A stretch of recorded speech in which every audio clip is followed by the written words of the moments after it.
Okay, listen, if you've ever gaslit yourself into thinking it was not that deep when it very much was that deep, baby, you might be entitled to some compensation or a good cry on this podcast.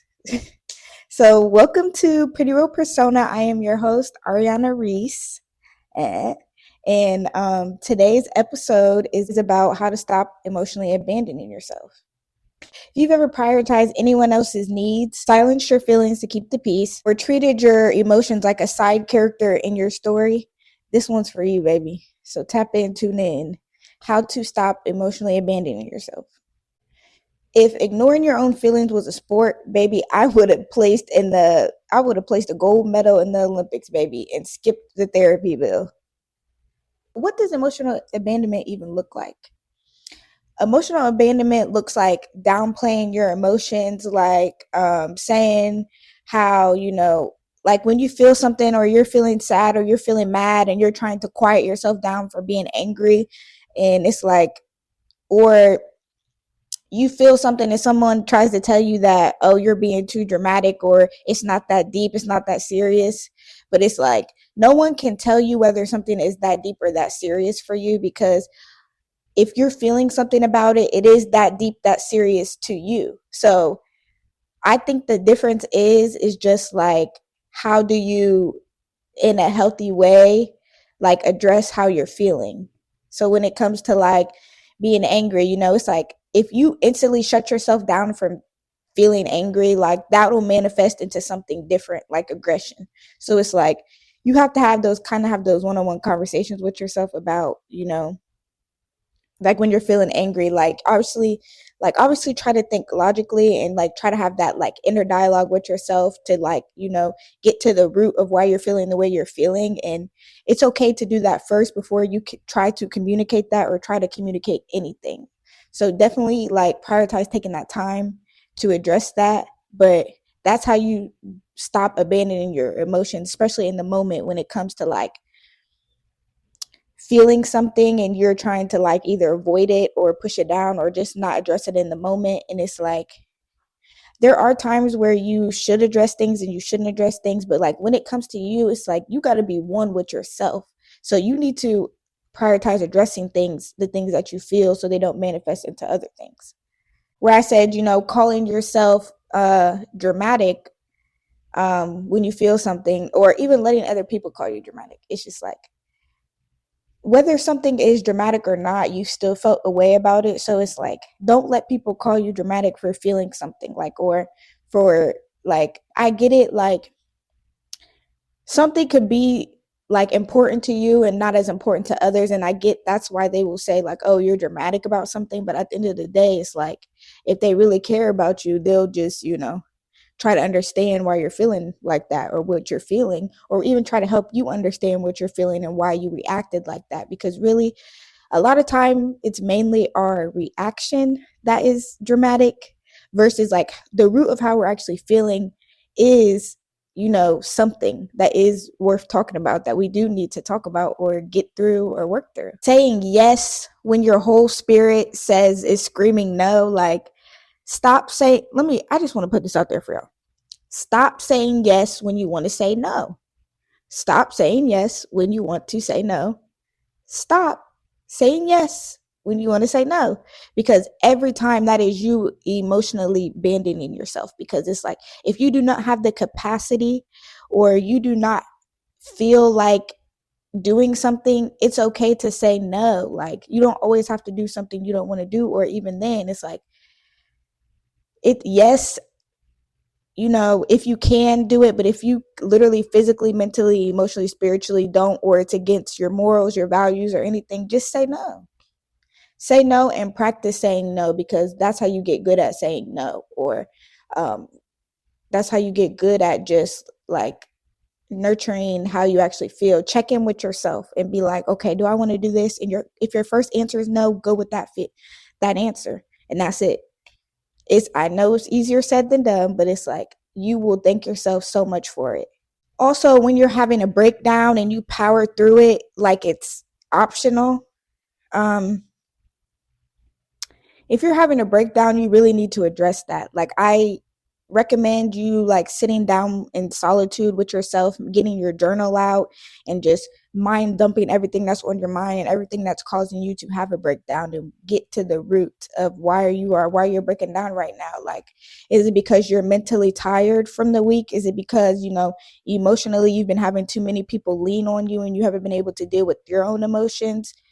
um Whether it's any of those things, like, just get to the root and stop acting like when you have breakdowns, like it's optional to address how you feel, or it's optional to care how you feel when you're having that breakdown, or having a breakdown but not like analyzing, okay, why did I have a breakdown so I don't have another one for the same reason, or if so that when I do have another one, I know how to address it, and I know how to like work through it in a healthy way that isn't like destructive to everyone around me, or even just destructive to myself. We live in a world that celebrates productivity but whispers when we're in pain. Emotional abandonment is a trauma response, especially if you grew up in chaos or instability or didn't feel safe expressing yourself. But guess what? That survival mode strategy is outdated. You're not in that environment anymore, and you don't have to leave yourself behind. So I want to talk about why we do it and how it's not your fault. So I just want to challenge you guys right now. Like, raise your hand if "I'm fine" is one of your most toxic catchphrases.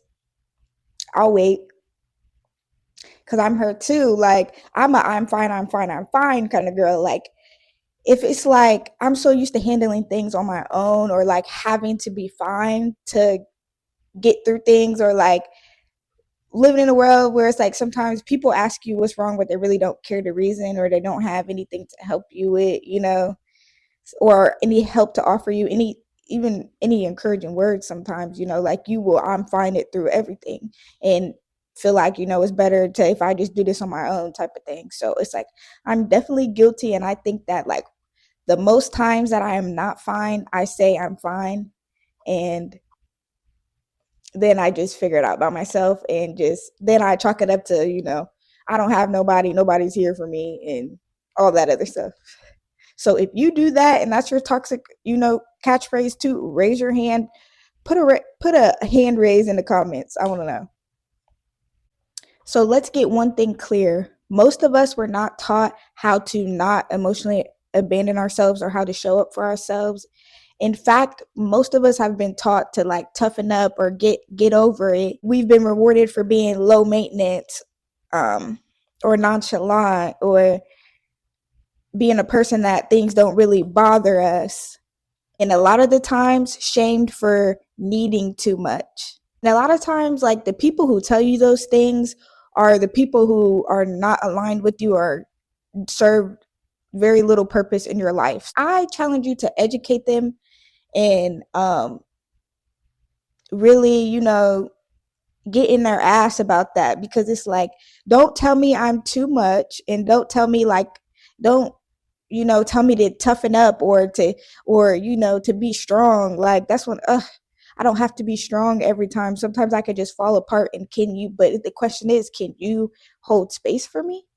If you can't, I get it, I get it. Maybe you're someone who has been taught, those things too, and that's why you're saying it to me. I get it. It's funny how those things kind of work. And a lot of times when we get told those things, we internalize it and keep choosing survival mode over connection. But sis, you are not hard to love. Just learn to disappear to stay safe. And man, that is one of my biggest things too, because it's like me. I used to listen, when you like get your own everything and you work on having your own everything, you never have to stay anywhere um that you don't want to be. As soon as someone, gets on your nerves or blows you out the water, then you get your stuff and you go home, because that's where you feel safe at. Like, I'm one of them. Like, if anybody is like gets to offending me or gets to doing too much, like, I feel like I used to be like, okay, I'll take my time away from you, blah blah blah blah. But now it's like, me, no, I'm going to correct you. I'm going to teach you how to treat me. Because if I don't, then every time I get somewhere and you're there, we're going to have the same thing, and I'm feel like I have to leave somewhere to make you comfortable or because I'm uncomfortable. No, I'm just going to make myself comfortable because now I'm going to communicate to you how you treat me and what you say to me and what you don't say to me and the things that you do around me or that I won't allow you to do around me no more. And honestly, healing really means showing up for yourself emotionally, mentally, spiritually, nurturing yourself. That's healing. That's really what healing really means. Mic drop. Are you ready to upgrade your comfort and do something good for the planet? Let me introduce you to Cozy Earth, baby. You're tired of tossing and turning on them scratchy sheets, it's time for you to change. Cozy Earth offers the most breathable and comfortable sheets bedding you'll ever experience. Made from organic bamboo that is comfortable, that is gentle on your skin, and even gentler for the earth, baby. Imagine falling asleep every night on ultra soft, eco friendly sheets that keep you cool in the summer and warm in the winter. And it's not just about bedding. Cozy Earth has a full line of loungewear, sleepwear, blankets, and even activewear. Whether you're lounging at home, doing yoga, or just relaxing, why settle for average when you can have the best? Don't wait, upgrade your comfort today. Your bed, your body, and the planet will thank you. So use my code PrettyReal10 and I'll put it up on the bottom of the screen. PrettyReal10 to get 41% off of all products. And now I kind of want to talk about how to reconnect with yourself when you've been emotionally MIA. Plot twist, your inner child actually is that dramatic and she deserves a stage, a nap, and a snack, baby.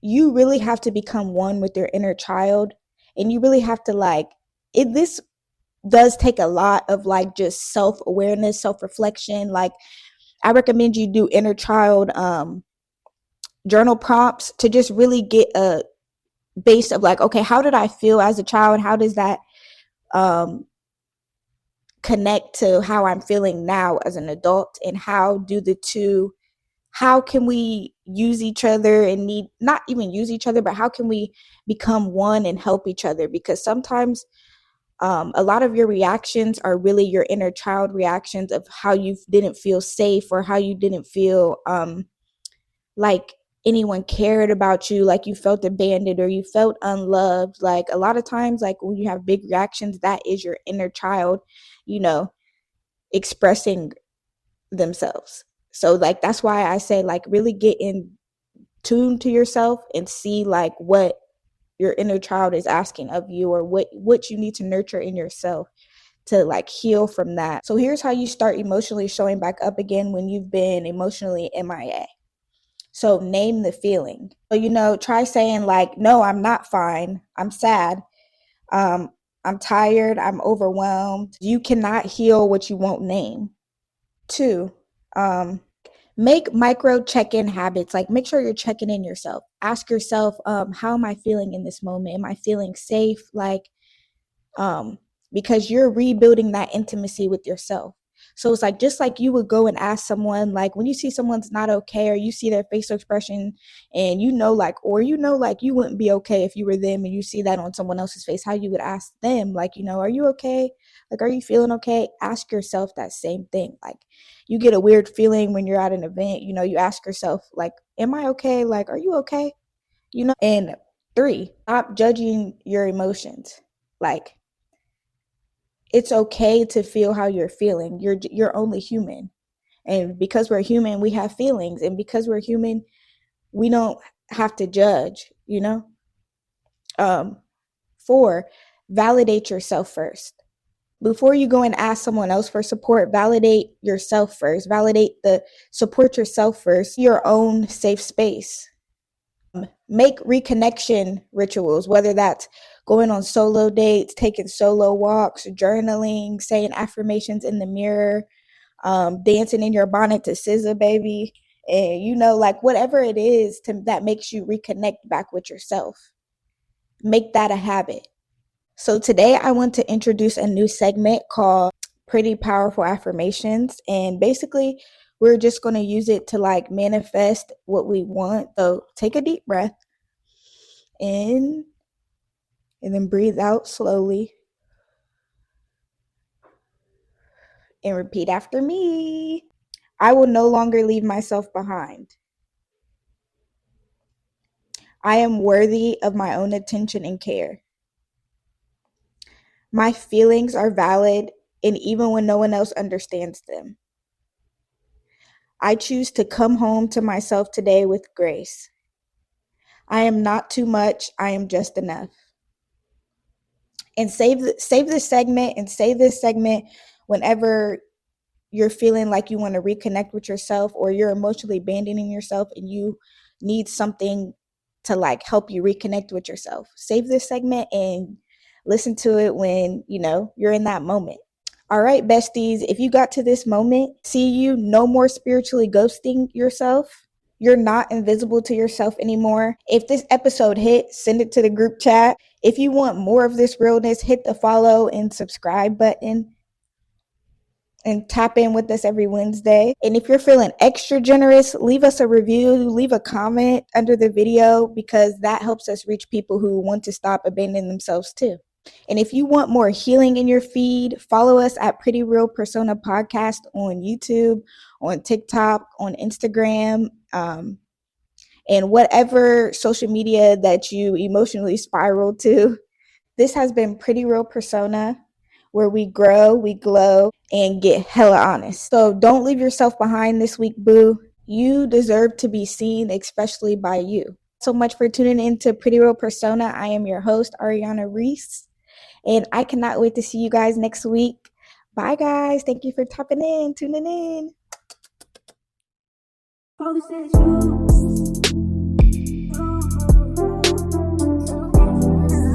And if you guys have any questions, or if you guys like today's episode, please make sure you subscribe to Pretty Real Persona. We're on YouTube.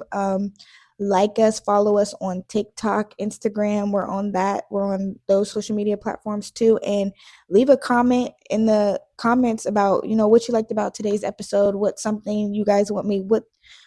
topics you guys want me to speak on. If you want to see me add a guest, have some guests on, let me know.